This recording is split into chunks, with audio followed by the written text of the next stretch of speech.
Tu demandes à un chrétien pourquoi il adore Jésus, il va te dire que tu ne peux pas comprendre parce que tu n'as pas le Saint-Esprit. Mais les disciples de Jésus qui avaient le Saint-Esprit, eux-mêmes n'adoraient pas Jésus. Éphésiens 3, versets 11 à 12, l'apôtre Paul dit, l'apôtre Paul c'est un des disciples de Jésus.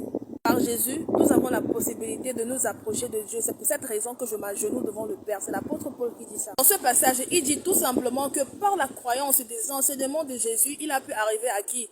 À Dieu. C'est la raison pour laquelle il se prosterne devant le Père. Je sais qu'il y a des chrétiens qui vont me dire que ce n'est pas des enseignements dont il parle. D'accord. Il ne s'agit pas de suivre les enseignements de Jésus, mais de suivre Jésus. Ok. Jésus dit dans Jean 6, verset 57, celui qui croit en ma parole et qui place sa confiance en Dieu qui m'a envoyé, lui, il a la vie éternelle. Dans ce passage, nous voyons clairement que les paroles qui sortaient de la bouche de Jésus venaient de qui?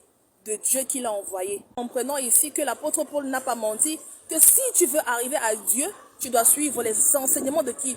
De Jésus, fils de Marie. Toute personne qui ne va pas suivre les enseignements d'un prophète a tout simplement rejeté quoi? La parole de Dieu. Ce n'est pas Allah qui devait descendre pour venir faire la mission qu'il a donnée à Jésus ou aux autres prophètes.